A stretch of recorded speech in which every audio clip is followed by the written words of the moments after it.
Hey everyone, how's it going? It is I, the real Randy Chavez. I am coming at you today with the last seat number 3 with All Dolled Up Woo! from Sharby, and we are going to be interviewing Pauly Pupilz when he gets here on his NFT project on crypto, storytelling, innovation, and more. Everyone say hello to Dashi. Hello, Dashi. Morning, Commenting, liking, Dashi. subscribing. Free way to help support the channel. Um, so yeah, we were going over that. I guess we were going over lyrics on the Hillary Duff Hillary lyrics. Duff. Love her.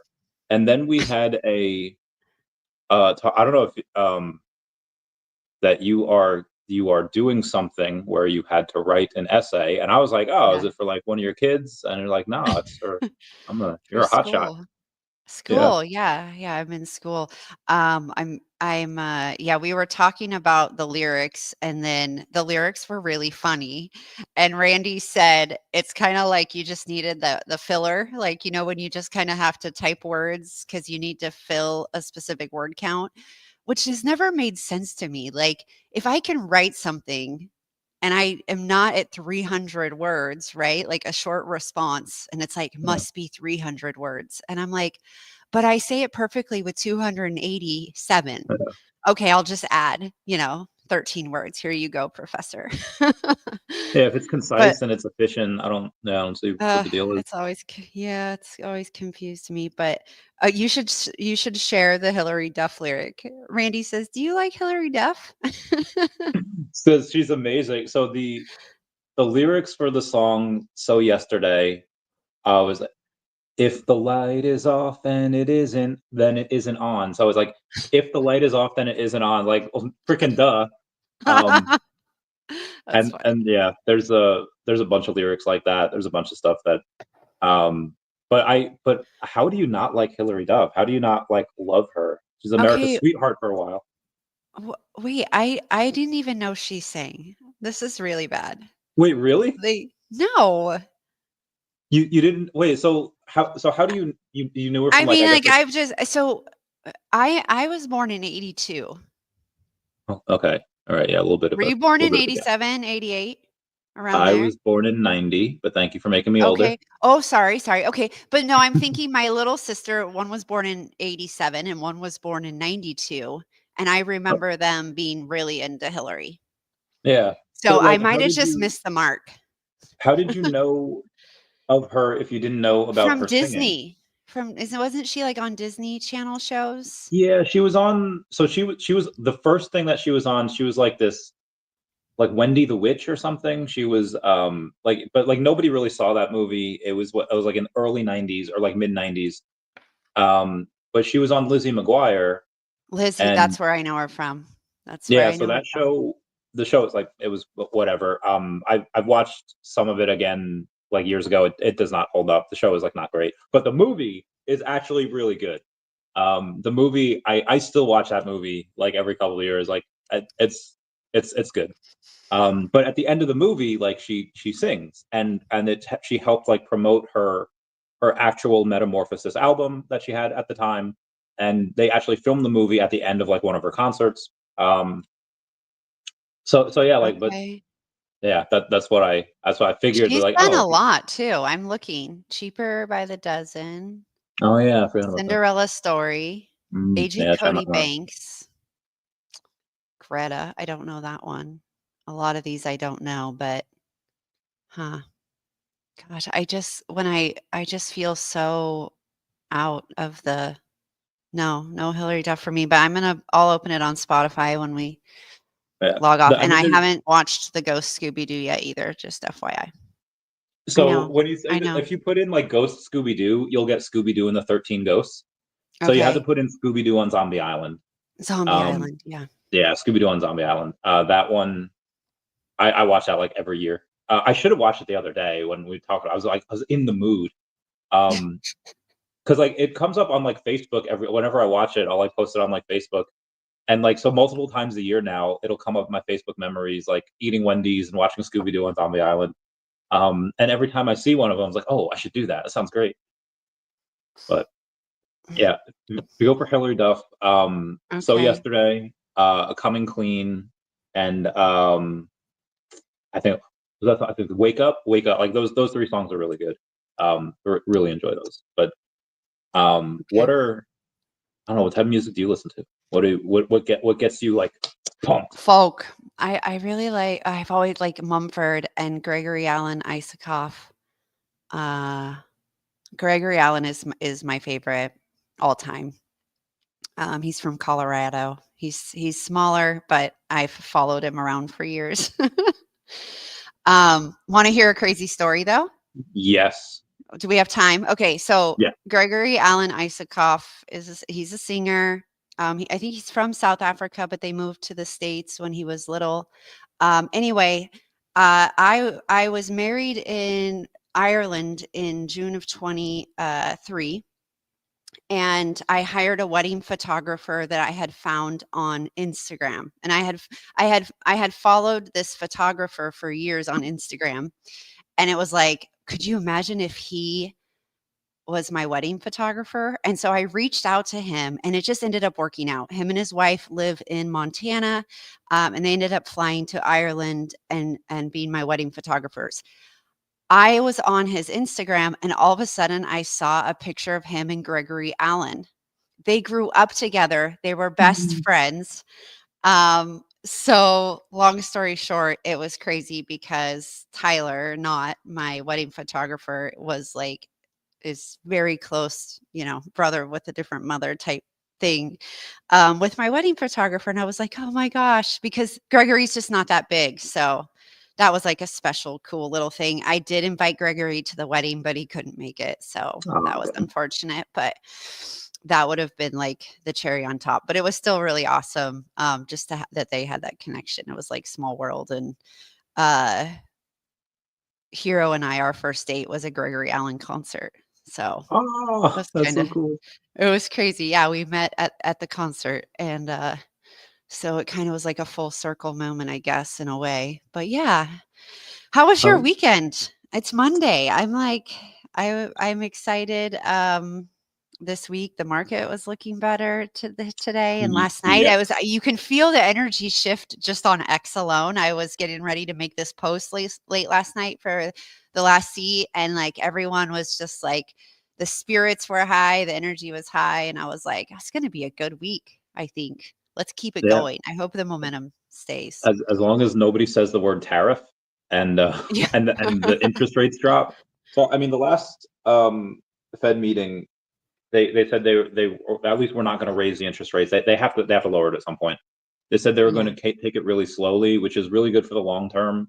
But in the short term, it's like, it's been kind of trading sideways for a bit. But I think the action on at least the general crypto, like the top 100, is pretty good. We're almost at a $3 trillion market cap again for all of crypto. We passed like 2.8, 2.9. Bitcoin, I get the notification that Bitcoin was at like, 86, 87. Now it's at, just over 88. So it's in the trajectory that we want it to go. But I feel like people are missing the fact that once those interest rates are lowered or they begin to lower, and they do that every quarter by X amount of basis points, however much they do, you have like 7 trillion in money market accounts right now that's ready to just rip into the market. Now that's Mhm. not when they lower it, it's not all going to go in at once. It'll take 3, 6, 9 months to get a bunch of that stuff in there, and most of that will go to the market, like the stocks. But there's a large amount of that that's probably going to go to crypto. And I feel like what people don't really get is like when we talk about, let's say, like Bitcoin, be like, okay, well, it's $1 million, it's like a $20 trillion market cap, and I just you have to have $18 trillion go into Bitcoin, and that's not the case. Because if you see, I'll give you an example. Omi the other day, they were up like 50% at one point in like a half hour. And it's like, well, why did that happen? It's like, oh, well, you take a look at the volume that was around before the big pump happened, and then the volume like 30 minutes or an hour after. It's like $1 million in volume went into the token in like an hour, and that $1 million increased it by 33 million. So I feel like a lot of people think that, oh, well, if we have to go from a $5 billion market cap to a $10 billion market cap, 5 billion has to go in, and that's not the case. So Mhm. even if the like half a trillion of that of that money goes into crypto, it's very possible that you see, I don't know, I'm not gonna say it's gonna be a one for one like a 30x, where it's where you add an extra 15 trillion, but I think you could add an extra 10x from that, and you see another, like 5 trillion in growth, and because we haven't had that blow off top yet. It's really only been Bitcoin, and then not really a lot of alts. I mean, it's decent today, but Solana's still like 40-ish% down of its high from like a few months back. So I feel like when you get these blow off tops, things are going to go where they likely shouldn't. And I mean, if you have that with like hundreds of billions of dollars moving into some of these top alts in the day, what can you get for certain things like Sharby, like daCAT, like SHIRO, like almost like some of these things with market caps in the hundreds of thousands or in the millions, they could do a 10x like overnight, and it's very possible for that to happen. So we're hoping. Let's go. What's up, Eddie Brown? How's it going? Oh, so there's this new app. It's so stupid, but it's so awesome. It's called Dilemma. Have you heard of it? No. I learned so much from you. I love this last seat. Oh, Dilemma? yeah, so it's Okay. DILEMAA, because I guess Okay. the copyright for the actual word dilemma was taken. So it's this guy that has he's like in college. He's at like Michigan, and he just made this app. Like, people need to like, what should I wear to this? What should I eat? And they need like answers quickly. So instead of posting it on like X or Instagram and waiting for the algorithm to take a few hours to answer, they like you get to see these things quickly. So I've tried it out a little bit. One of my popular posts was, I don't know if you've seen the new Snow White. It's got like the lowest IMDb rating for like a movie. I think like In ever. history? Yeah, like Dragon Ball Z Evolution was higher than it.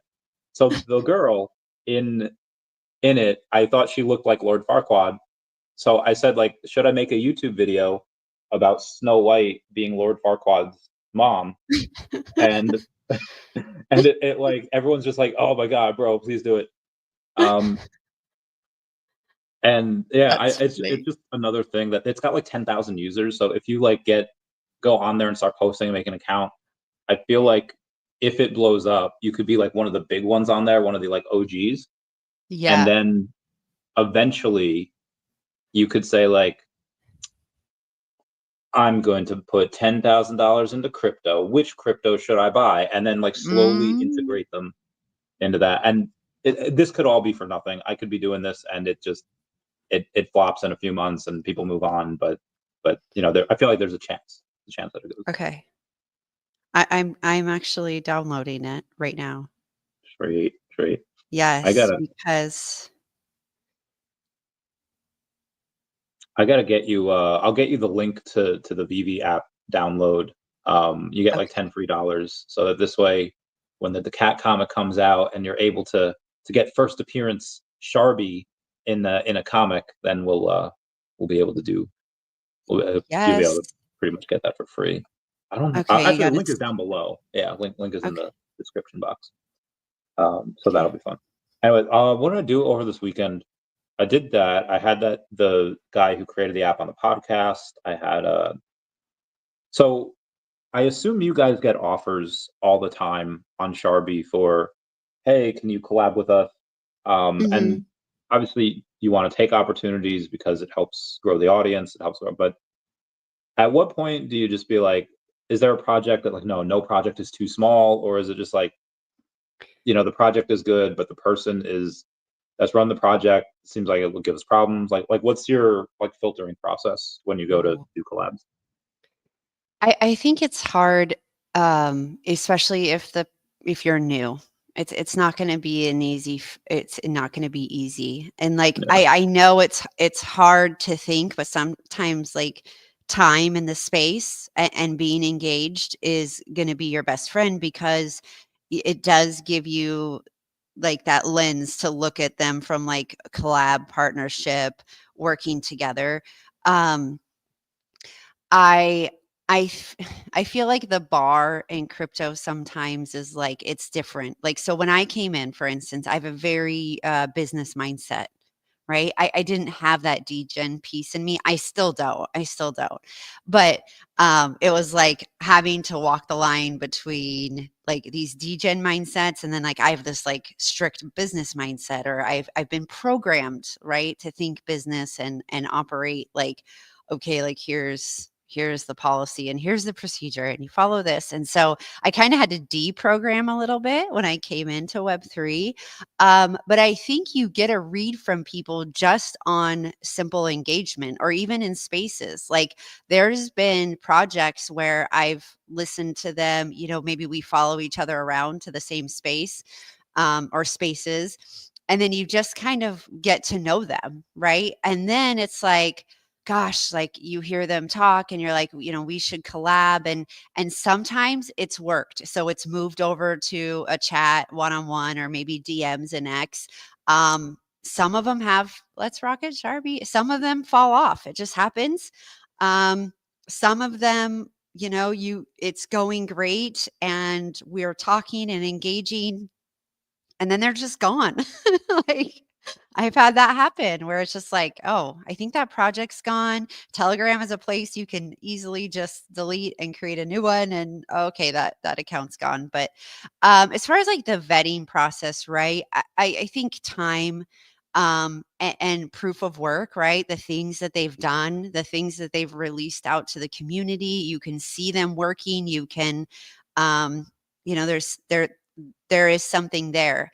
With gaming projects or like the comics, you know, I don't I at the beginning, I didn't understand those projects take so much development work in the background, especially like investors.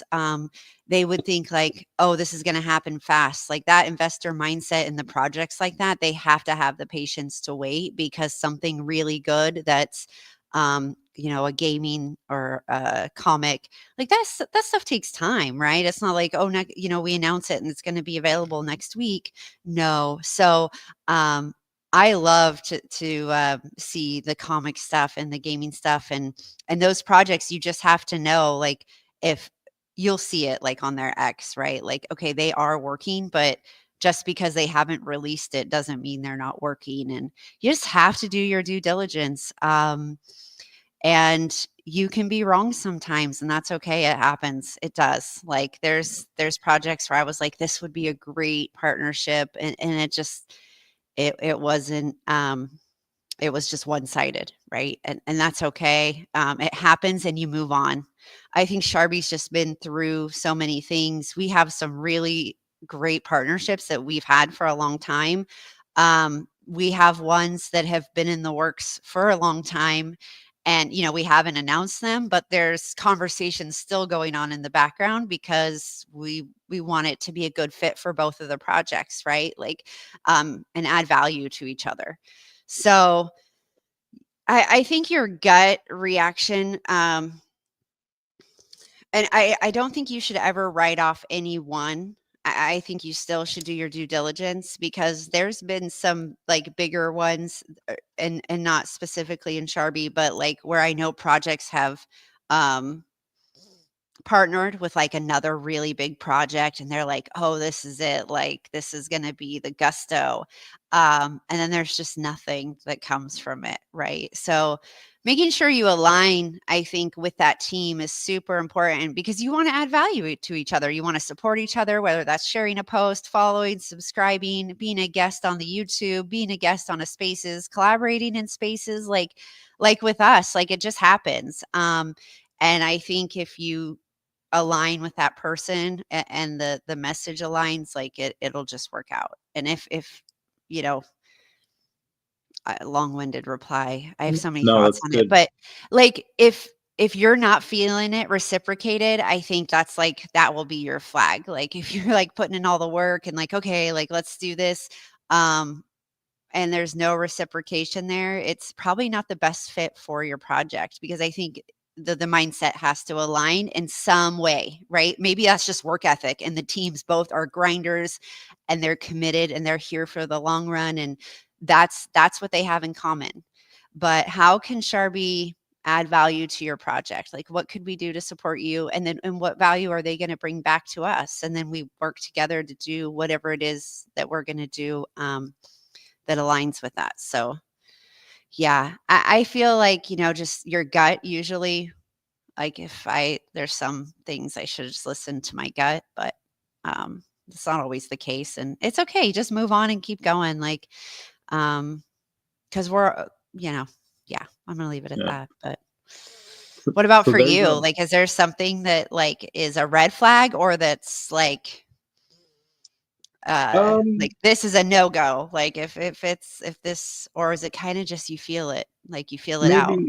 maybe not a red flag. It's crypto's weird because if you're trying to have an IPO somewhere on like Wall Street and you have this product and people can't find the owner of like like no one's going to take you like seriously. But in crypto there are many things where many cases where you don't know who the owner is, who created it, and it just blows up. Now most times that's not the case. The general rule is, oh, if they're not docs, if they're like whatever, then kind of a red flag. But there's some times where it just happens where, oh, who created this coin? Like I don't freaking know. Like heck, even Bitcoin, like nobody, like the main crypto, like nobody knows who that is, supposedly.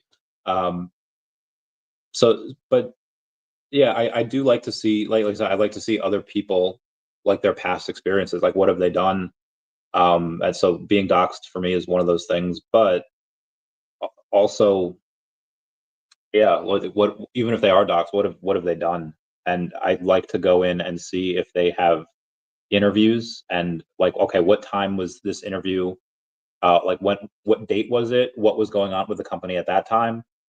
And I like to see how people react in interviews when things are going good and things are going bad, and determining how much that is affecting them. And I know like in interviews you can't really see too much, especially if they're super short, like 15, 20 minutes. But if you get like a good long interview for like an hour or a couple of hours, I feel like you really get to see the kind of a little bit more into who that person is, as opposed to just like, hey, we're doing a 15, 20-minute thing just for sound bites, rehearsed stuff. So I typically never give people like questions when I interview them. Like for our guests, we've never given them like a list of stuff. Yeah. Um, and then also like, and this is gonna like kind of suck to say, but if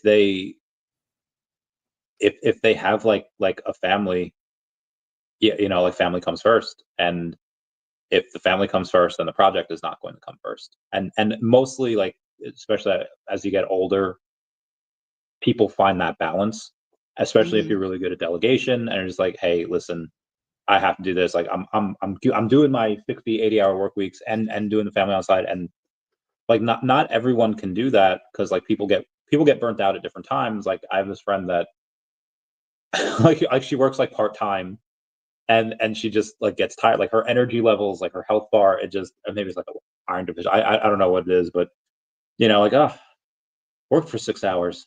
I need a nap. And I was like, bro. um, I know. so Oh, she might be so iron deficient. yeah, I like whatever it is. But that does bring me to another thing. Like when you said like, oh, like how we met. Me and this girl I was dating for a while, we were down, like we like to, well, like big like conspiracy theorists, and we like to like dig into things. And one of the things we dug into was like random towns, not like major cities, but random towns in the US, that every single town we looked at, their like city hall from like 1800s, 1700s, whatever, like every like X amount of years, city hall burns down. And then like X amount of months later, a brand new city hall is built, and the architecture is fantastic. And I'm trying to think like, how did these people build these fantastic buildings in like the 1800s? And like, one, how did these stone buildings catch on fire in the first place? And are the records were lost? And it's like, okay, well, how do we really know who settled these towns? How do we really know who built them and what it was? Like maybe a lot of towns in the South, like, okay, they burned the records because it was built by slaves, and you want to obviously not have that be part of your history. You want to erase that. Like, so I can understand that, but it seems like there's a lot of cover-ups, and even in the North, there's a lot of those cover-ups as well. And that got me to think, like, does I don't know, like, who creates that history? It's probably a dumb question, but I feel like there's a lot of loose ends, or a lot of like big coincidences.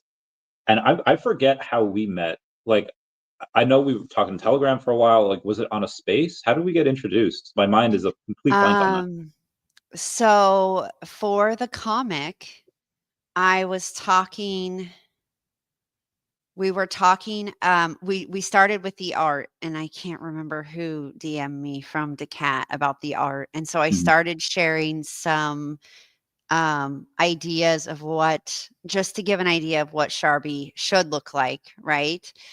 And then I think it was DB, I can't Okay. remember. And then he came back and said, we need kind of like the lore of Sharpie, like the history, like if we're going to represent something. And then from there, I was like, you should come on the hot seat, and then they looped you in to be the speaker on the hot seat, and I think that's when we connected. And then after that, you had Hero and I on your YouTube. Remember that night, that Yeah. Friday night we hung out, and so I think it just kind of built from there, and then we were chatting back and forth um in DMs. And so it's just, our friendship grew, and our partnerships and stuff. So yeah, it just was like, okay, there was this thing, and you were, doing the writing. I thought I should talk to you because to just give some sentiment and lore of like what is Sharpie, like Yeah. this I queen that's a dog that's I have purple this. and furry. So so you're in it for a bit on the first, like, for like a page or two on the first comic, but on the second comic, we get you're already by the second page, you're in it more than you are the first one. So I'm like halfway through the second comic right now, page like 20 something, and we do go into a bit of lore for a few of the people, and you guys are one of them. Um, you and your other character, who but we the way it's explained is really cool. The way it goes, really, and there's I don't want to give too much away, but it's fun, and I can't wait for people to read it. Um, I can't wait either. Yeah. yeah. Um, Now I had a comment on, I know, a few minutes ago, you were talking about like the interview thing. Now, if you have a 2-hour interview, I think that's substantial, and I think you can get a good read on somebody. But something that, through my personal experience, like in real world corporate America job, right? I have found that the employees who were phenomenal during the interview, answered the questions spot on, like, just like blow you away, like, oh my gosh, like, wow. Then you had the interviewee come in, and they were just nervous, and they might not have, maybe they were a 6 out of 10 on the interview. The 6 out of 10 was the stellar employee. The one that aced the interview, 10 out of 10, just knocked your socks off. I haven't found they were the best employee. I feel like it's like they've perfected being interviewed, and then they get into the role, and it's like, wait.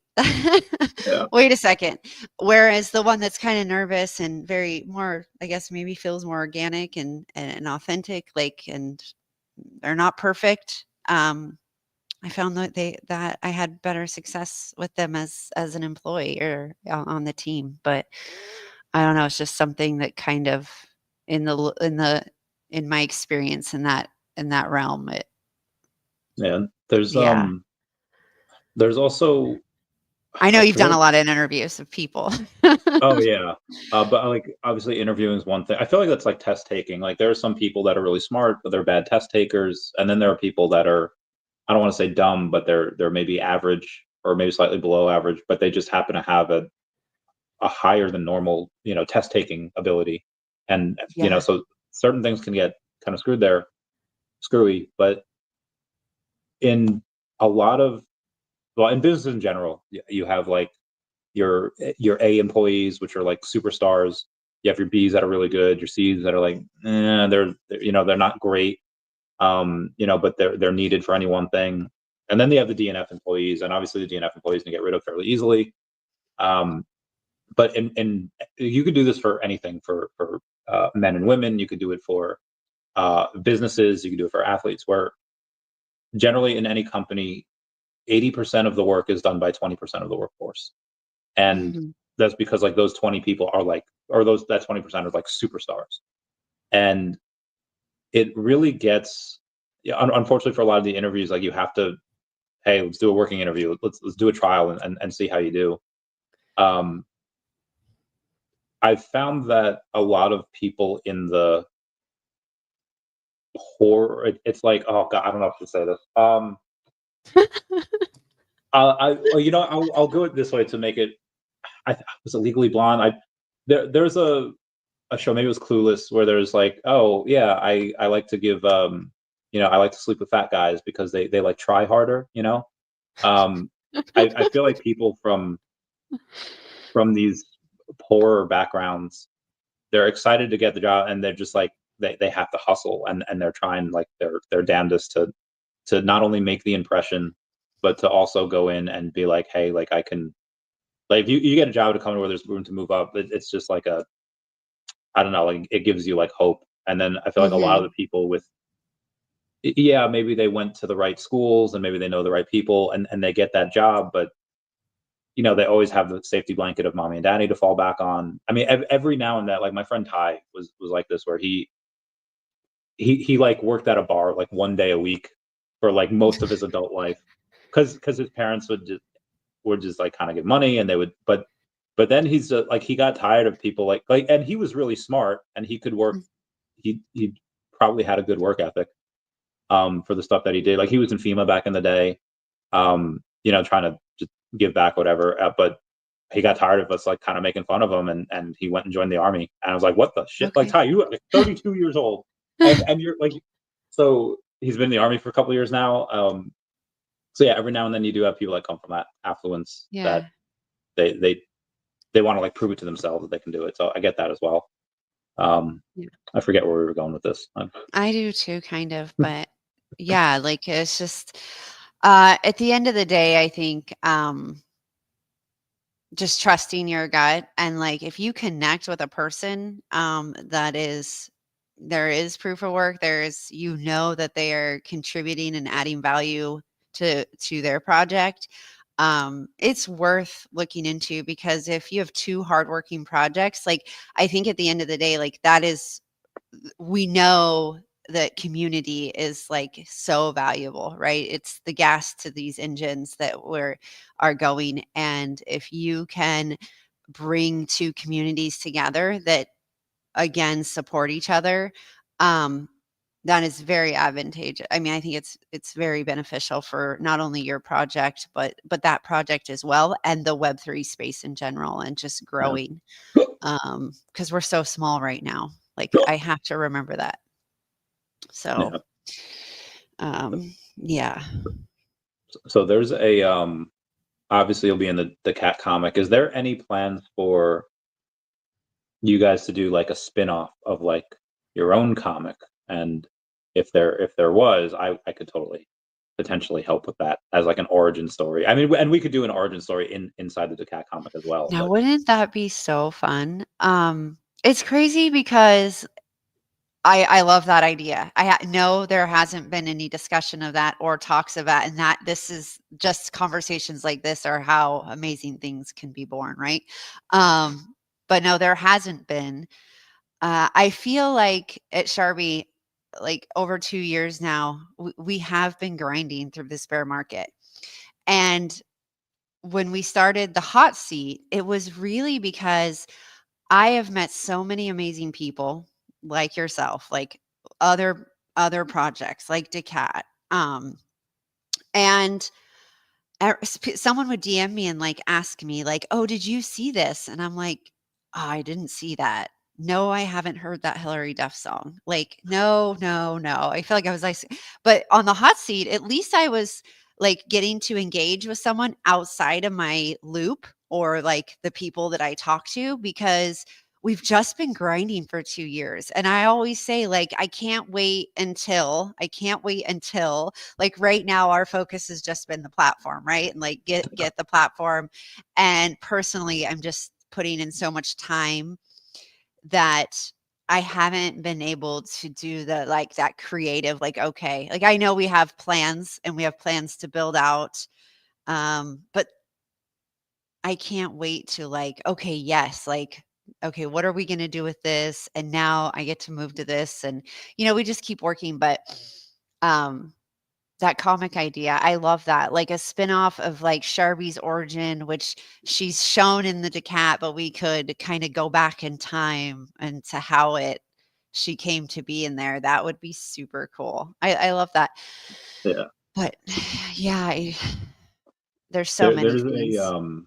I mean, I'll talk to you about it off camera, but there's a cool and it goes well. Like I wanted to mirror or be at least parallel to like actual like history in the um in the real world. So there's yeah, I can't wait. Okay. There's a lot of fun stuff. Okay. Okay. Yeah, we'll have to chat about that for sure. Yeah. In Um, oh, go ahead. Go ahead. Go ahead. Oh, I'll say in other news, we did have a lot of these other states that North Carolina senators introduced a bill to invest up to 10% of the public funds into Bitcoin. You have Cynthia Lummis going over and saying like we should sell gold for Bitcoin, like in the gold reserve in Fort Knox. And I it is so wild. They were talking about live streaming it to see if the gold is really down there. What do you think What? happens if there's no gold in Fort Knox? Uh, exactly. Your face said it. Yes, that's what would happen. Oh man.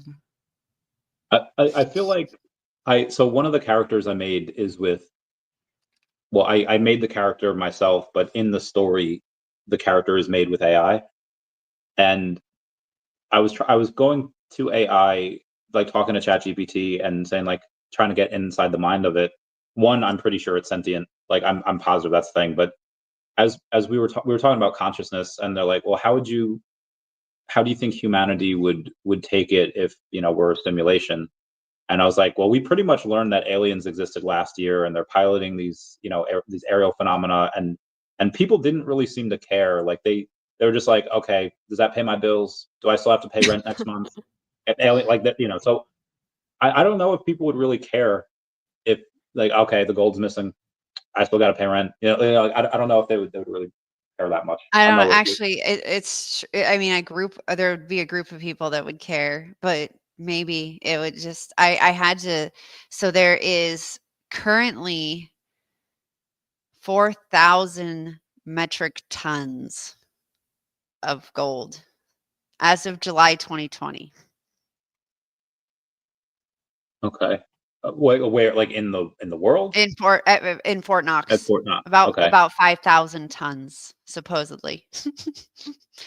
About $290 billion Sheesh. worth. Okay, so But if I it's don't know how much of that is the U.S.'s versus Germany's versus Switzerland, whatever. um it's 56.3% of the gold reserves of the United States. Yeah, I don't know. I just did a simple, internet Yeah. search, but I was just curious about the amount, 4,000 tons. I mean, if 4,000 tons wasn't there, I don't know if it ever was. Oh yeah. So I remember, I don't know how many years ago this was. Like Germany wanted some of their gold back, and obviously every bar of gold has like that stamp to show 0.999, true, like purity.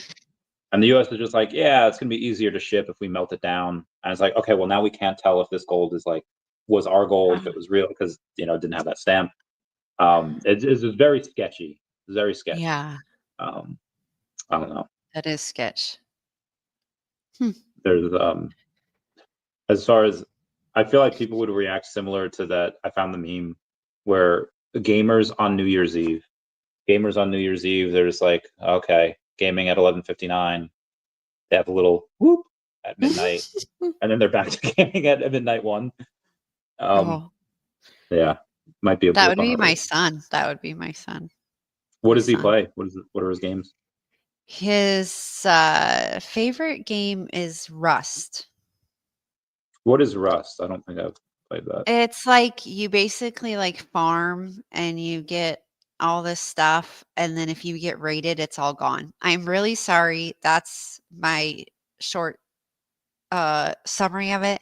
But Hero and I were talking to him and we were like, basically you raid and you collect all this stuff and you get people's loot and you do all this like stuff and you build out your like thing, but then if another team comes in and raids you and takes everything, it's just gone and you start all over. And I'm like don't you want to like play something where you can like build up to where if you get raided it's just not all gone? And it doesn't make sense to me. I can't. He loves the game. Okay, fine. I'm okay. I'll embrace that he loves it, and it just he has so much fun with it and his friends, and they get so excited, and I'll sit and listen to him sometimes, and I'm like, "Okay, as the mom, like, what are the positives here?" Like, well, 1, he's having to, like, collaborate with, like, 8 other guys on the team to, Team like, building. go and get the stuff and, like, move it, and, like, okay, I can see some, like, teamwork, and they have to be organized so they don't get raided, and they're having to be strategic and like who goes where and uses what gun. I don't know. Like, okay, I just try to see the positive in it, but it sucks because if another team comes in and raids like while they're sleeping, so there's times where he wants to stay up and like not sleep, and I'm like, he's like, we'll get raided and I'm the only one awake, and I'm like, oh my gosh, like you got to go to bed. Yeah, Yeah, yeah, he's 14. It's fine. He enjoys it. need But friends like, in different time zones. yeah, but Hero doesn't talk about it often. I guess I'll expose him, but he was like, there's a game he played, like World of World Warcraft. War. Yeah. Yeah, like, but Hero was top in the world, like top 3 in the whole world. What was And his gamer tag? Treason 22. There's like Okay. YouTube videos of him playing, yeah. Sorry, Hero. But like he built up like his stuff, right? Like I don't know, like and so like it always gave you something to work towards. Whereas this Rust game, I think it's such a waste of time because it can be all gone within like minutes. If you go to sleep, fall asleep, someone will um take your stuff. Yeah. Then it's over and you have to start all over again. So, or like the server resets every month too. So it's like, Oh, so even at the end of each month, it's not gonna really matter that no, much. no, Oh it's man. not. Yeah. Yeah. It kind of just all goes away. I'm like, but he does enjoy that game. And we've tried to get him to like explore different games on the Xbox, but it doesn't happen. Oh, he just gave his heroism. Oh, was that your gamer tag on World of Warcraft? Maybe? Oh, maybe. Cool. Heroism. There's Okay. Oh, thank you, Roger, saying that. Yeah, Pokemon is always great. Love that story. So there's a hero definitely no. Have you ever heard of the World of Warcraft funeral?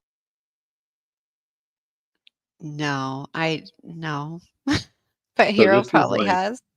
this was like it was like late 2000s maybe. There was this Okay. girl that was like really into World of Warcraft, and she was young, like in her 20s, and I don't know how, but in real life she had unfortunately passed away. And they had a funeral for her like in the game. They had her character next to this like lake, and they had all of the people that she would play with, and even like clans from like people from different clans, and they'd be like, okay, let's try to have this dignified. Let's no weapons to make sure that we don't like keep it cool, guys. I like Okay, so they're all like lining up and they're one by one like saying goodbye, and it's really nice. It's really sweet. And then this one clan just just comes in and kills them all. And the first person they You kill are is her. joking. No. Yeah, the Oh, first person they kill was her, and they take everyone. They gain so many levels. They gain so much. Like it was oh, chaos. wow. It was one of the greatest and worst. It was the best and worst that humanity has ever put forward. I'm not laughing at her, Uh, or this, but I mean, that's freaking terrible.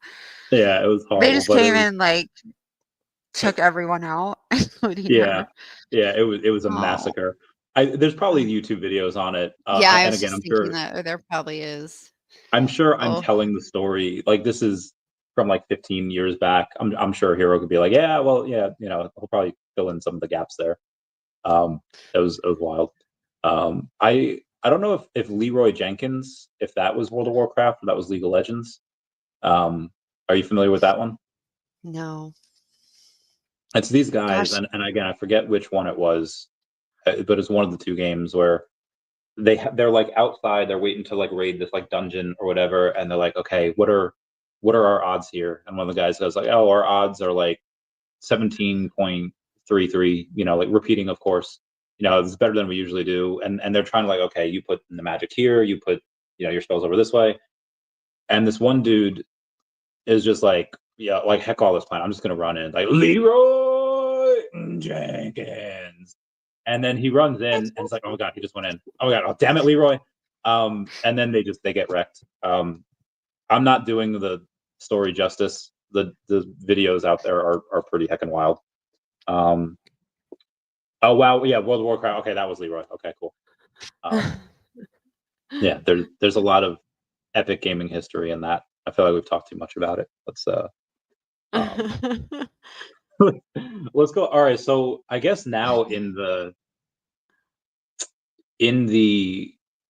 it's been like 45 minutes and an hour. We had our first no show here.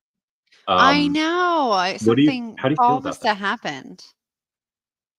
Yeah, I how do you I feel mean, about it? I'm fine with it. I don't know what the viewers if anyone was here to chat with Paul, well, sorry, we're not But, gonna invite him back.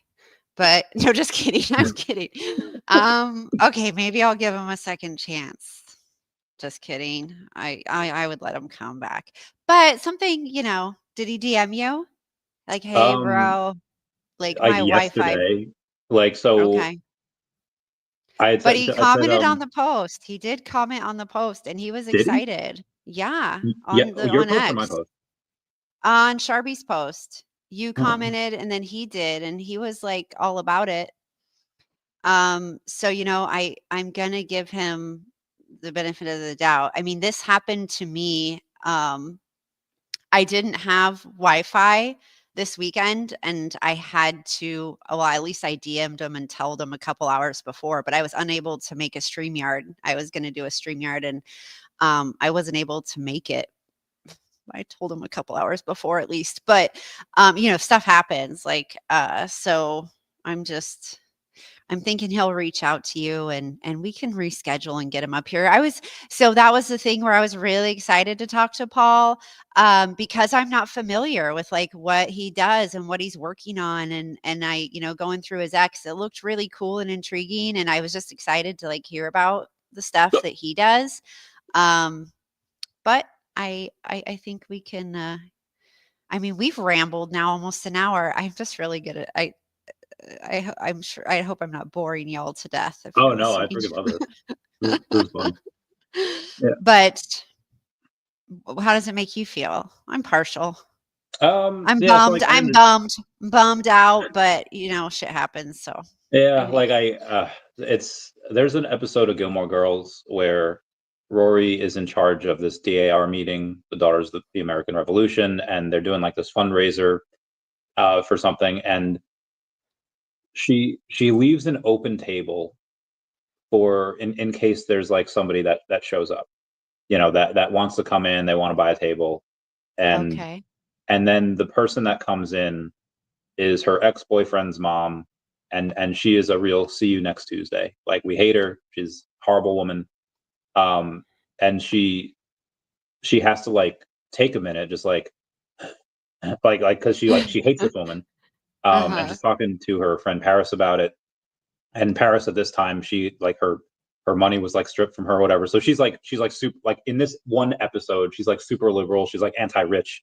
And she's like, yeah, I hate the rich. They think they can do whatever they want. And then Rory's like, well, it's business. You know, we had this extra table in case something like this happened, and yeah, we'll accommodate. So like I get it. It's business. I'd like to have that crossover pollination of his followers Mhm. and ours, and introduce each I other. agree. And obviously life does happen. But yeah, Yeah. part of me is just like, come on, man. Like, but then like I also feel like that is I don't want to say mark, but because there's a difference between like having people that just let others walk all over them, and then having people that are just like uh, understanding because of I don't want to say higher. I don't want to pat myself on the back like, oh yeah, higher intelligence people, they'll understand, and the low IQ people, they'll just let their emotions take over and have no. But I feel like people that, especially ones that have, especially you, like raising humans, and that people are just different, and there's excuses sometimes, and it Yeah. happens. So Yeah. Yeah. really long-winded response. Sorry. Yeah, and I don't know, it's kind of like, if I don't know if you've ever managed a raid group. So, in projects, you'll have raiders that raid for you. They raid on X. Um, and it's funny, and we joke in Sharby in our BBC chat sometimes, because I made this GIF, and I'll share it with you. It was like a TikTok, but I made it for me. Like, I'll share it with you in DM. It's kind of funny, but I have become I feel like in the beginning, I could have been a pushover in Web3, like, very easily, right? Like, all of these people DM you, like, "Do you need marketing? Do you need raiders?" And I just wanna, like, hire all of you, because I don't know, I'm just like that person. Whereas 2 years later, I had a raider, and I knew of another project that needed a raider, and so I had seen him for months. He had come into Sharby asking for work for months. He wanted work, and we didn't hire him. We hadn't hired him, but in my mind, I kept remembering him. You know why? Because he showed up, and he showed up consistently. So I was like, okay. And I knew this other project, and I was like, I'm going to recommend you. I know a project. I will connect you with them. They're looking for a raider. You have been consistent and in our chat doing stuff, but you're not getting paid. Like, there are hired raiders. Well, long story short, they went and hired him, and he didn't show up for 3 days, like the first 3 days. And Mm, um, I said, "Then can them." I was like, "Nope." Like, and they do like a 1 yeah. week. Like, if you hire a raider, I advise you to do like a 1 week trial run, because if it doesn't flow, and they don't like assimilate with the project, that's probably not a good fit. Like, there needs to be a Yeah. good fit there. So I always say, yeah, test it for a week. But after that week, they didn't rehire him. But he came to me in my DMs and was like, this whole sob story, right? But, like, Mm, I know other raiders that know him. They're like, "That's not true." Like, I went and, like, did some due diligence, and they're like, "Yeah, no." And so, I just wrote that person off. Whereas, so I had to do, like, uh, block, right? Like, I'm not gonna interact with you. Whereas, like, 2 years ago, I might have been like, "Oh, I'm so sorry that happened. Maybe I can find you some different work, or let's give you another chance." And, like, no, like, I've become, I guess, immune to the ecosystem, right? And, like, there are those that just no show, no call. But hey, like, we're still taking the time out of our day. And so, I don't know, and long story short, I think we kind of feel the same way. Like, Yeah. Yeah. like, but like, the bar just needs to go a little higher sometimes, especially on engagement things like this. I think we have over 100, 150 people, and We got That's 220 up in great. her. Oh, okay. Yeah, so 220 up in here, and we want to give those projects a platform. There are so many projects in my DMs wanting to be in this seat and share what they're doing and their projects and their community. And so, Well, I mean, that's where we're at. yeah, we've got a list here. And what we could do is, if you want to get to the front of the list, you might have to talk up. Yeah, Yeah. I because I mean, mean, yeah. it's good exposure. And it's great for us. It's great for the community. It's great for the platforms. And so, yeah, number one, Oh, first actually, one. What he is just he? Is messaged. he? What's he He just saying? he's like, where's the link? I sent it to your email 14 hours ago. Does that sound dickish? Hours ago. All right, I sent it to your email last night. He's like, oh, I see. Okay, well, all right. I guess So, this do you think he's off on the time? probably. I mean, I mentioned Eastern Standard Time a couple of times, but maybe Well, he it's just assumed. 1:15 Central right now. I don't know what Yeah, time so zone he's maybe in. he just assumed. Yeah, I It's mean that's possible. It's just like he's I in feel like he somewhere. was on the West Coast though. That was me assuming probably from X. Might Maybe he had be. his location, but so for Maybe him there's it's a 12:15 if he's on yeah, the maybe West because I Coast. know not every state does like the daylight savings, and we had Oh, that yeah, that too. recently. So, Yo, meow, meow, check, check, check. question: what state are you from? You asking me? Yeah, yeah. Yes. Oh, from California. Okay. They do daylight savings, right? Yeah, yeah, yeah. I had to deal with that. Okay, copy. Yes, I know not every state does it. This might have been my mistake. Because I was like, oh, we should do it at 1:15 p.m. Eastern Standard Time, because I know you said you had something through 12-1. Oh, 10 am I late right now? an about hour. 57 minutes late, but Oh An my hour. God. but Oh, We've we've been been hanging chilling out though. waiting for you. Like, Yeah, should we we've been abscond chilling. Paul? Should we oh my should God. Are you kidding me? We've been Yeah, dude. like I'm we've been so talking about sorry. Hillary Duff and Scooby Doo and World of Warcraft. So like we've been chilling. So it's Oh good. my God. I apologize. Yeah, I don't know what the hell I was thinking. Yeah, I was like locked and loaded for 11:15. I hopped in here at 11:15. I'm so sorry.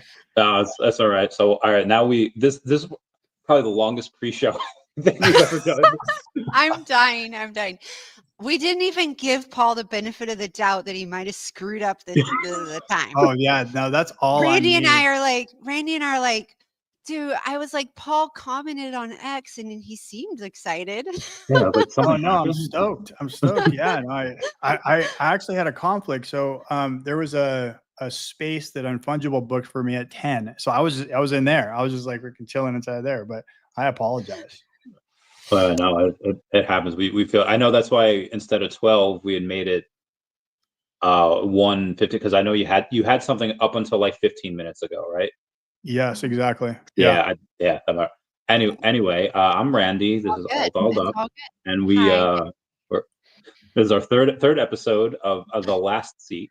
And so out in California, is that where you were born, or were you born elsewhere and moved there? Yeah, no, I was born and raised in Newport Beach, so down in Orange County. Yeah.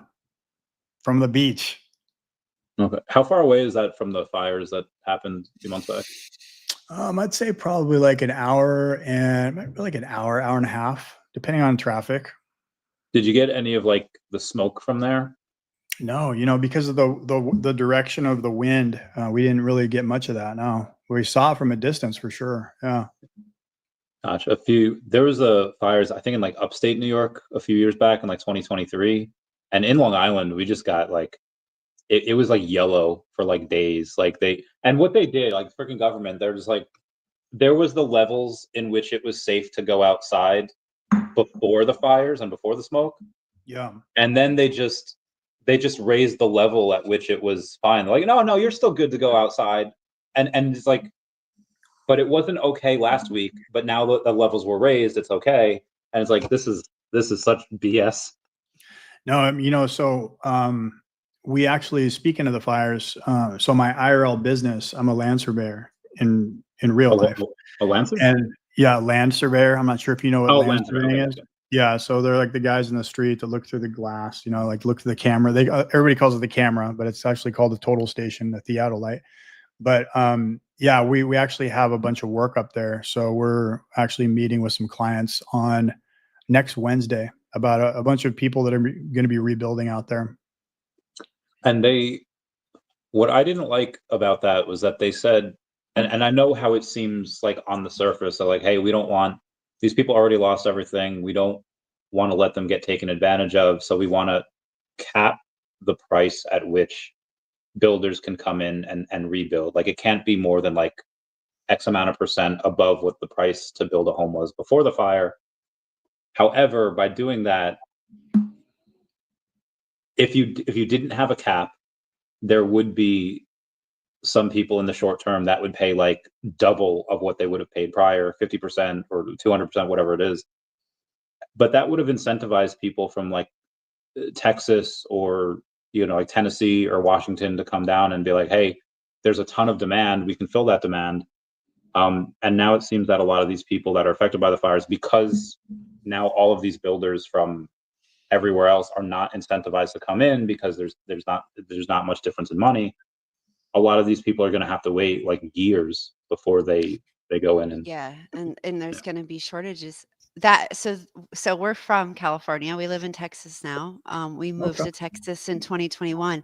But what happened was the town next to us, the entire town of Paradise, California, burnt down, and everyone was displaced. Right, the whole entire town burnt down. They made a Netflix out of it, and so they all came down to Chico.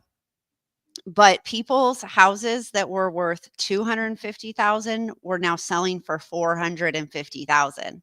A rental, I myself was in a rental at the time. I lost it. So my landlord, the day after the fire, sent me a 30-day vacate, right? 30 days to vacate. And that rent for my house that I was in went from 16 or 1800 to like 2800, right? And so they started price gouging everybody, and insurances were paying, and so people had this money, and then oh my gosh, it was insanity. So I feel like maybe California learned from all these fires it's been through now that like they had to come in and do something. If not, that $4 million house is now 6.5 to rebuild. And but you're right, it isn't going to incentivize anyone to go into those affected areas, especially contractors. If they think that there's money to be made, they're going to mobilize a team out there. But if they're, well, you know what they're doing, which is really, really, really interesting, is I was speaking with a general contractor who is who's doing, he's already got like 8 houses out there that he's building, and he actually mentioned 3D printing of concrete foundations and all the framing. So I'm not sure if you ever heard of like 3D printing of concrete. Have you heard of that before? Yeah, it's crazy. I like, have, yeah. So you can just imagine on a small scale, the 3D printers making little toys. I mean, this thing is a massive, like with a boom, printing a foundation and all the framing. And it's done for a fraction of the cost and way faster. It's absolutely cool. They So, yeah, actually just they just opened a whole neighborhood in Austin that is all built with 3D, like whatever machines, like a machine built subdivision. It's kind of crazy, but yeah. Yeah, no, it's really cool, the technology coming along here. But so anyway, yeah, man, I am so sorry. I feel such a it's all good. I mean, look, I've already retweeted. I said I'm sorry with crybaby eyes on there. I'm so sorry, guys. I really am. It's all good. Paul. It happens, fam. Well, you showed up. That's Yeah, like, I'm here. yeah, like that's it right there. So, Yeah. Mr. Pauly Pupilz, tell us, before the Pupilz NFT project started, before the story, we know you're from California, but what makes Pauly? Is that a Snorlax cup? This is actually a penguin cup. Oh, okay. Disregard this. I the colors, and it was wide, made it look like a Snorlax. Anyway, sorry. What makes Pauly Pupilz Pauly Pupilz? Well, what makes me me? So I could it's kind of a little bit of a loaded question, but the first thing that comes to mind is like not giving up. Like just taking L's, and no matter how hard life thumps you, you just keep trucking. I mean, I think that that's like one of the biggest things, and that's one of the things that I try to set example for with like my kids and stuff. So yeah. Like Johnny Lawrence, I feel like you got to. I don't know if you watch Cobra Kai. Yes. Johnny Lawrence keeps getting knocked down, but keeps getting back up. Yeah, Freaking love that. Have you seen the most recent season and the ending? No, I only Okay, watched no season spoilers, one. guys. No. It's so good. Oh, really? I'll have to check it so out. Yeah. Yeah. No, I mean, dude, I was a big Karate Kid fan back in the day. I mean, I thought it was amazing. Yeah. But that's so I really like it when people they don't give up. Like that runs to that Elon Musk interview where they're like, you at what point do you like kind of pack it in? And he says, never. I'll never give up. And that was like his ethos. So I'm really excited to hear you say that. Now, tell us the what popped into your head and that made the Pupilz NFTs kind of come to life, or the initial idea, and then what was the tipping point of when you said, okay, I'm going to execute? Yeah. So, I mean, we got to go back a few years for this one. But, and by the way, I'm not sure if you can hear, but I have a French bulldog who has respiratory problems. That's snoring like a motor under my feet right now. I'm not sure you can hear that or not. But going back a few years, so I mentioned that I'm a business owner, and I've built this business from the ground up for 20 years. I've been relatively successful in life. Went from a young man getting in a lot of trouble at the age of 19 to like rebuilding my whole life and actually becoming a business owner and becoming like a self-made success, right? Like having a lot of money, having a lot of properties, a lot of things, right? Well, 2021 hit, and I saw this opportunity with crypto, and jealousy, envy, and greed really got the best of me, and I ended up selling a piece of property for quite a bit of money, and I put 7 figures in the market and lost it all, dude. I lost it all. So there's like, what projects were they? I mean, for anywhere from crypto to NFTs to leverage trading to the dude, it just talk about blowing up an account to the 10th degree, whatever you want to call it. That's pretty much what happened. After that, went down a downward spiral of divorce and losing friends and family. And I have 3 kids, and them being taken away and being alone, just alone, dude. And like, I just went down a really, really dark path in life, dude. And one day I was just, I can't do this anymore. And I've been an artist. I've been a musician all my life. Decided to pick up an iPad and just start doodling. And from that spawned, this creature that I call a grokling, which is kind of like, it symbolizes my inner demons, like the worst of myself, my jealousy, envy, and greed. Pupilz wasn't necessarily even it wasn't even meant to be any sort of an NFT project. I just built out this comic book at first. Like, I just started like, just drawing what a comic book would be like. It wasn't even like what it was now. It was like originally, and I was looking back through some sketches of it. It was originally supposed to be this, because I'm a musician. So it was like supposed to be this character, this group, this band, a ska band. Okay.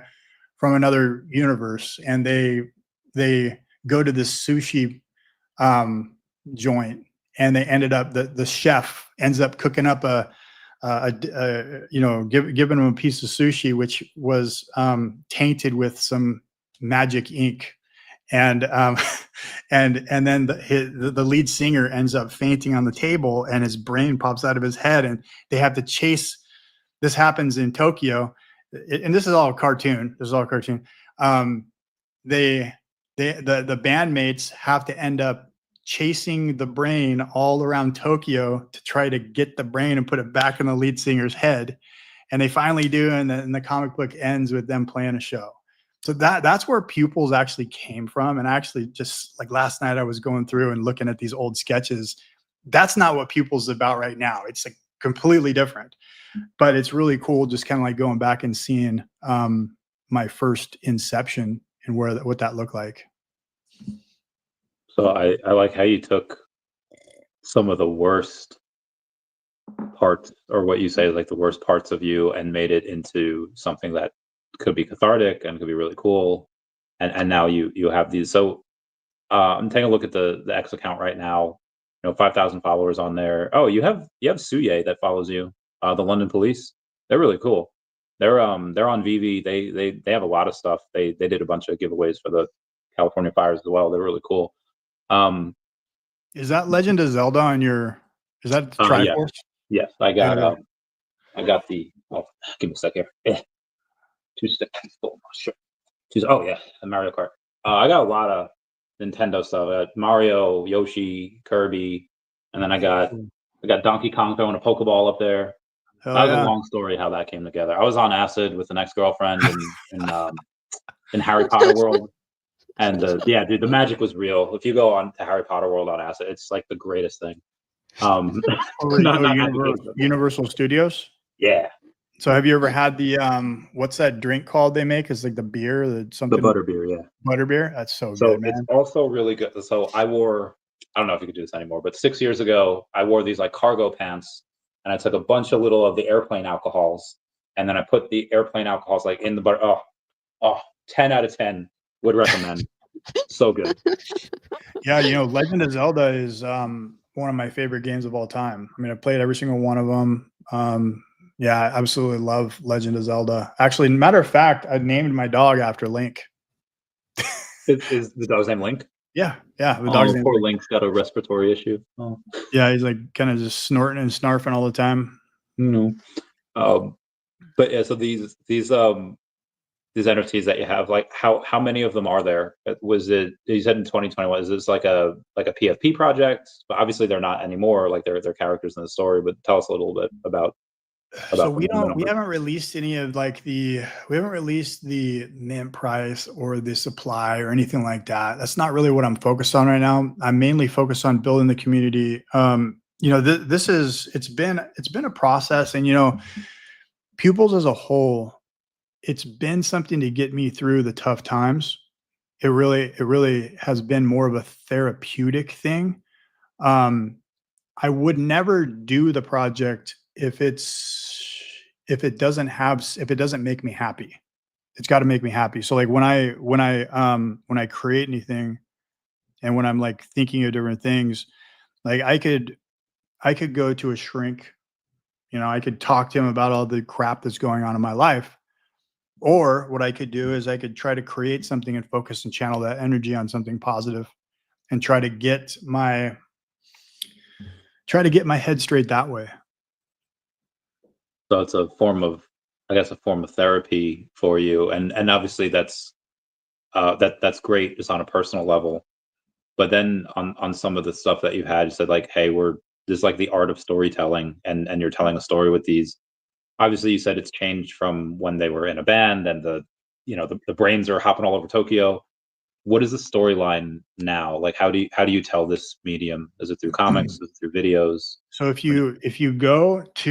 there's a way that you could go to the X account, and then you could play the trailer, that kind of shows the lore. It really does. It has it's probably like a 1 minute or less video that shows pretty much the lore. It has the antagonist, it has the protagonist, it has the different pillars of the project, all within about maybe like a minute of video. If you wanted to check it out, we could do that. You could play that. Yeah. But are you on a computer? Can you share your screen? Yeah, let me see here. I'm kind of a little bit new at streaming, especially the StreamYard. Okay. I usually use.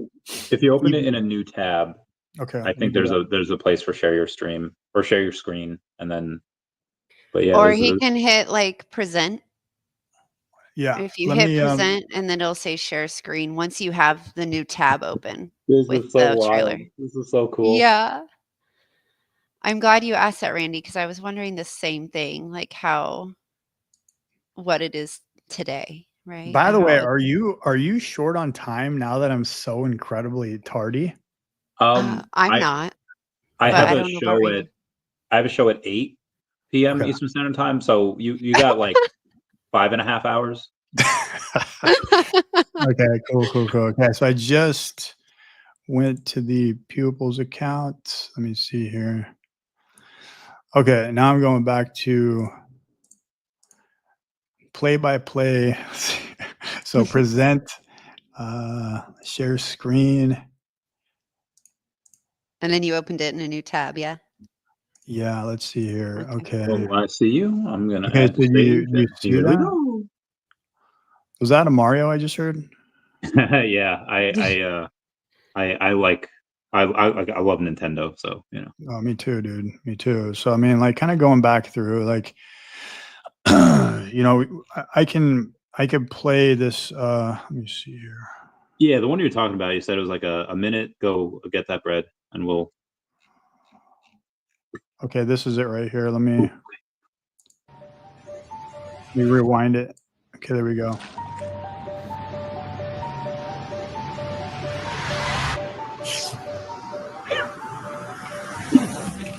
Join friends Jimmy, August, and Takashi in Pupils, an epic adventure on Abstract Chain.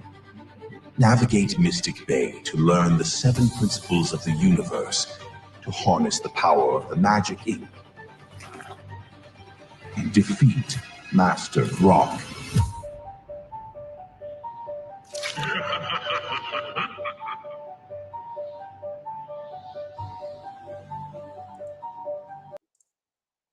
Yeah, I want to know more. I want to know if the cat in the beginning is a character. I want to know if he's defeating this guy. He's in like a wife beater.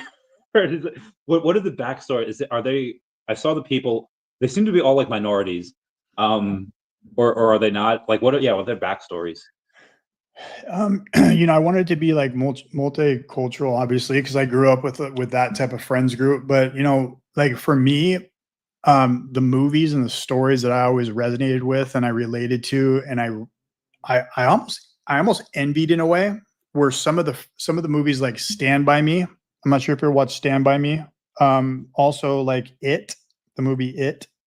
Um, Great movies. Great. yeah, I know yeah. Sharby probably hasn't seen them because she hasn't seen anything, but great. Haven't So seen good. them. Wait, I've seen Oh, Stand By Me, I think. oh yeah, I dude, think. that's so Oh, I have so so good, much dude. to watch. I have so Yeah, that much to movie's watch, Paul. amazing. But like, the Lord of the Flies, anything with a story of a friends group, a young friends group that has to like kind of band together and rise together and like fight that big bad demon, kind of like It, right? So you have this friends group who, you have Pennywise the clown, and Pennywise is basically killing the kids off in the town, and they have to like solve this mystery, and they have to band together, and they finally get together and fight against Pennywise in the second saga. But yeah, that right there, that mini series on TV when I was a kid had a huge impact on me. I mean, it was so cool. And so my biggest my biggest inspiration really came from stories like that, and also like Scooby-Doo, Scooby-Doo, and like the mystery, and just trying to like, trying to figure out like the mystery of things. I always loved like Scooby-Doo. I know it's like the project looks way different, way different. What's up, Ty? Thanks, brother. But yeah, I mean, in general, movies like that where you have a group of friends, and I mentioned a second ago, it's kind of like came from an envy side of things, right? Where like when I was younger, I didn't really have a really super tight group of friends that I grew up with later on in life. Like I had a friends group, but we never were like stuck together. So I was talking with like some people in the space, And they're saying, yeah, they still have friends from back when they were kids, and they still hang out and they still freaking barbecue. They still are like, they may be completely like different as they grew up as adults, and they may be completely different, like, opinions of like politically or religious or whatever it is, different cultures. But the one thing they have in common is they went through it together as youth, and they grew up, and they ultimately kept that friendship going. So, I mean, this project is about friendship. It's about banding together. The motto of the project, or the mantra of the project, is "Together we rise," and it's mainly just like harnessing the 7 principles of the universe, which is actually a real thing. It's a funny story how I found that, by the way, but it's the seven hermetic principles of the universe, which are tied to be able to just harness the power of the magic ink and defeat the Master Grok. That's ultimately what it is, and you can actually apply that in real life, which I've actually done. I've actually used some of these principles to overcome depression and overcome different trials and tribulations, if you want to call it that, on a daily basis that you go through, either on a macro or micro level, timeframes and whatnot. Yeah, there's it sounds like you would. Yeah, Goonies is great. Goonies It is sounds like you amazing. would really like Stranger Things if you haven't seen it yet. Yeah, Stranger Things is a big inspiration for me too, and Goonies too. I mean, I absolutely love all of these movies where you have this friends group. It's like so cool. It really is. Speaking of old friends, Ty was with me back in the day. So I've always liked to write, and I had these stories that I wrote even like since like middle school, high school, and I feel like people always really underestimated like teens. It's like, oh, they're kids, they're dumb, and fair point, a lot of us are.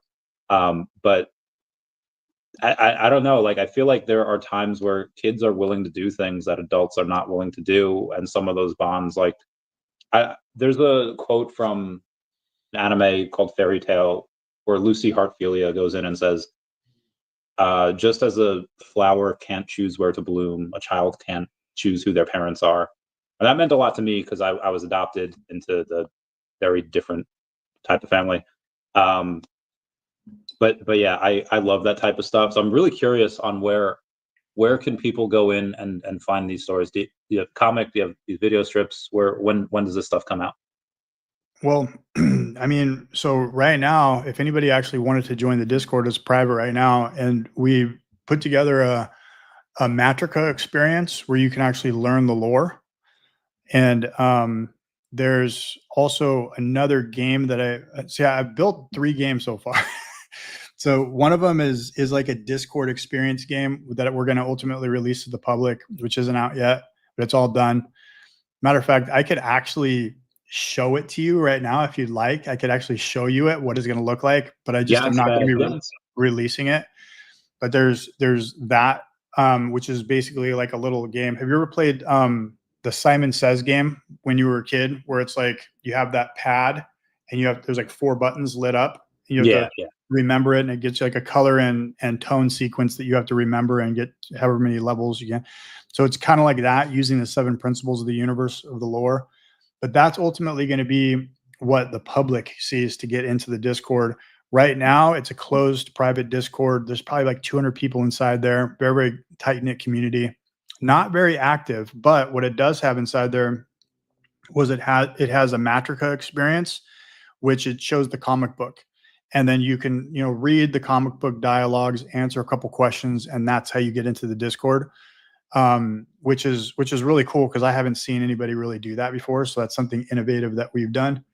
But yeah, man, if you wanted to see kind of like what some of these things look like, I could definitely share with you. And then there's a game that I built called Monster Mash, which incorporates the Groklings, which are the monsters of the Pupilz verse. And so, yeah, there's that game that we built, and it's actually playable. I could demo that for you guys, and it has a leaderboard and all that stuff. And then there's a Telegram mini app that I built. It was inspired by actually some of the clicker games, like Hamster Combat. And I actually call it Monster Combat. We're going to rebrand it, probably called Groklings Combat or something like that. But it actually so the games, I wanted it to be taken from different perspectives. So the Telegram mini app is actually from, you are Master Grok, the antagonist. Okay, that's where it comes from, that point of view. Okay, the Monster Mash game, okay, which is kind of like a Candy Crush style game, but it's different because you have to string together different combos. It's not like match 3 and swap. It's actually stringing together things, and I'll show you. That's from the human standpoint. You're trying to eliminate the Groklings. And then the 7 Principles game to enter the Discord is like it's almost like the community standpoint, experiencing getting into the Discord and learning about the pupils lore. So I wanted to have a few different perspectives on things, you know? Oh, I'm sorry, I'm muting myself. So there's a lot cooking right now. Is there any, and we don't have to show anything from the private Discord now, but if people want to join, what's your filter for accepting? Is just having people answer those questions and then seeing if they, if you want to, if anybody like in the audience wants to join, I'm happy to have you. You know, you can, anybody from this live stream right here wants to join. I will, if we're not following each other, I guess you can just reply to this stream, tweet Sharby's live stream an hour ago that she started. Just reply there and say, hey, tag me, say, Paul, I'd love to join. Actually tag me though, so it's easy for me to keep track. I'll send you a DM with a one-time use private Discord invite. You can go in there and experience the and read the comic book and stuff. It's all in there. Yeah. That's awesome. Sweet. I'll share a quick story about it. And when you're talking about the mini series. Did you see the movie in like 2017, 2019? Yeah. Sweet. I saw both. Yeah. There was Ty might be able to tell me if it was a total video, or if it was a blockbuster. But there's a place where I grew up called Domenico's, Italian place, and I was like 7, and I heard about it from I think my cousin, and I pull off what I thought was really smart. There's like, oh, me and Dad are gonna get a movie. You get a movie, for upstairs. Right? I was like, okay, and I wanted to watch it, so I put my fingers over the R rating. I was like, can I get this? And I think they had Cheers, so they knew who John Ritter was. And I was like, oh, it's about this clown, it's supposed to be funny, and they're like, okay, they let me, they had to have known what it was. And they're just like, yeah, let's teach us something. Yeah, let's let them watch it. And they let me watch, and I still don't like clowns. I still do not have that's my it story. Yeah, that's a really, really cool movie. I'm happy that somebody also brought up Goonies, because that right there was an all-time, dude. All-time right there. That was such a good one. Trying to think of other movies with friends groups,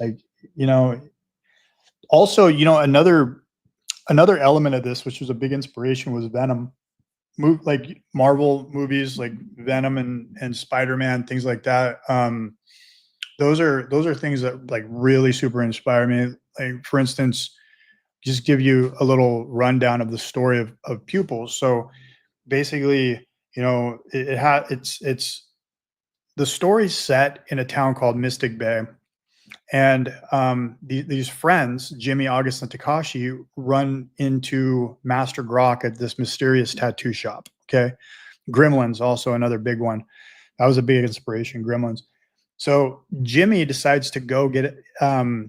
Jimmy's an artist, okay, and he actually drew on his arms with fake tattoos. He can't really afford to get a tattoo, but he's always wanted one really bad. So he goes in there and he just kind of peeks in there, and he wants to get he wants to just see what's going on.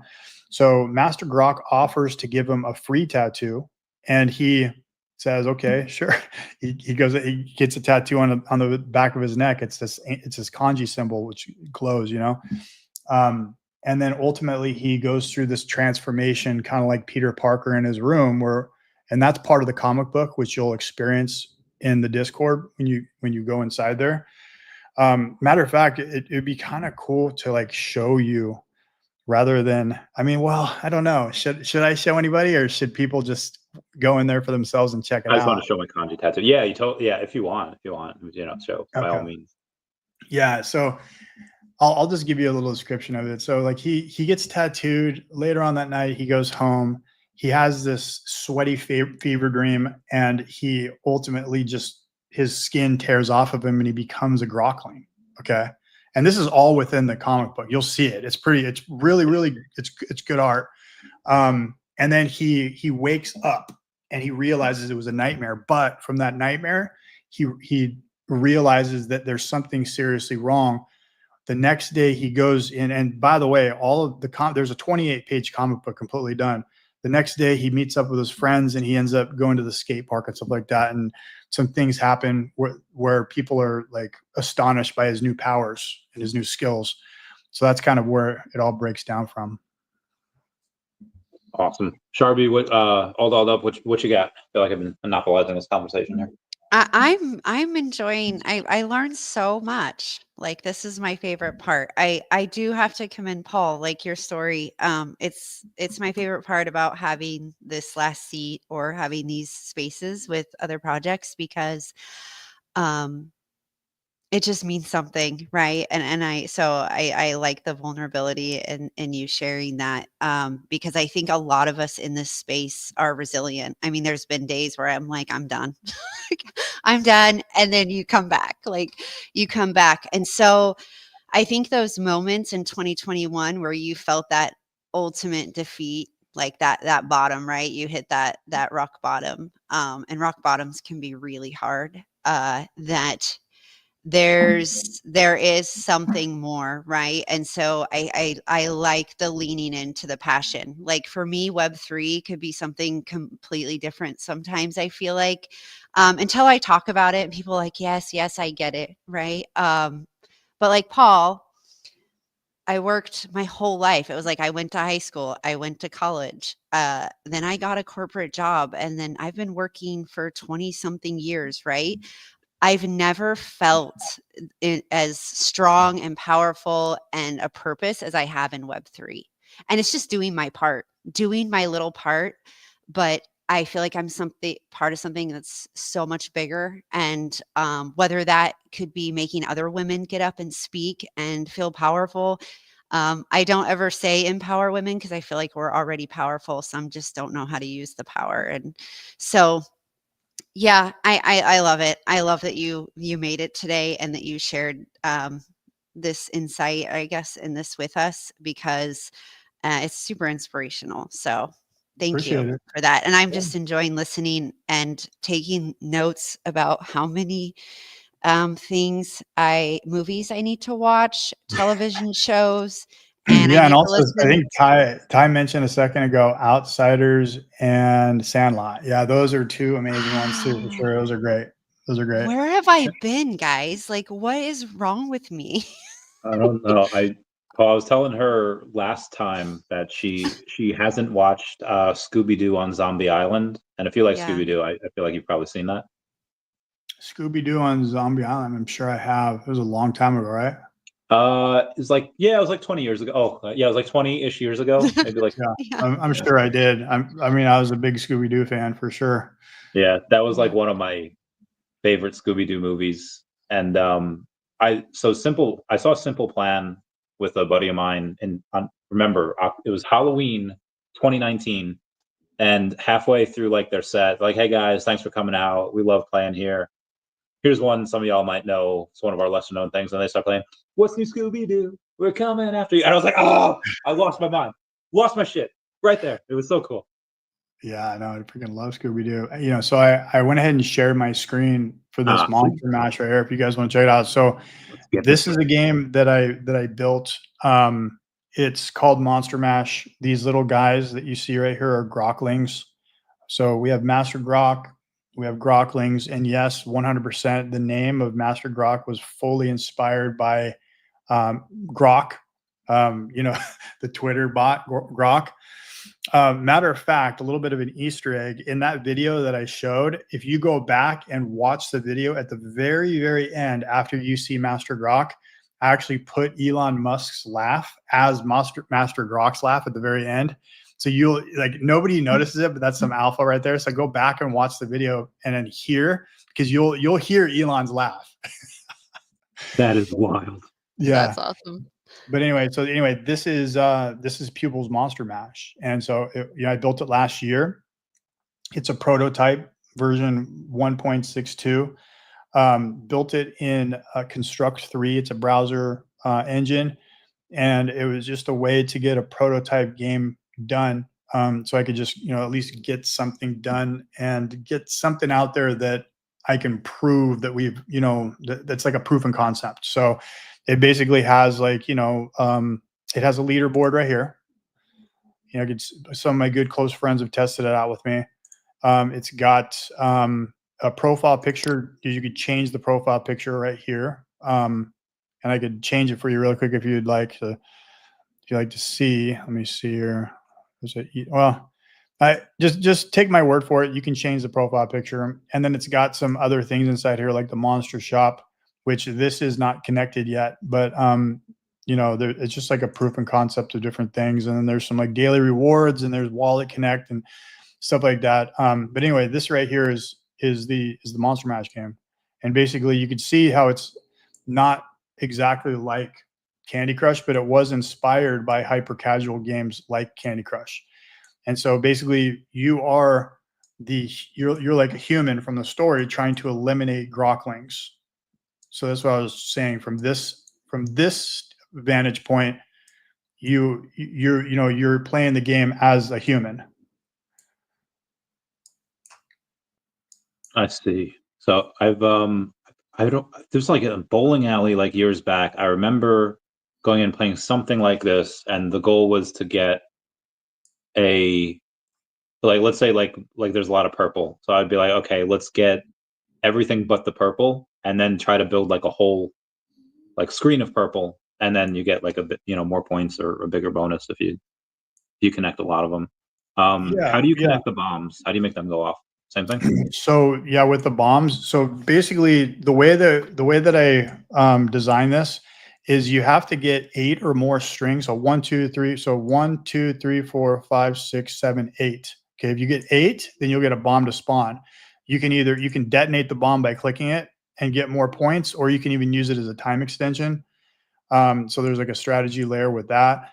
And then also to get another layer, because I read this one book called Game Theory, and they said the worst possible game that you could ever create or play is one that you can only play one way. And so I wanted to create a game where you can actually play it multiple ways. So we added these bombs.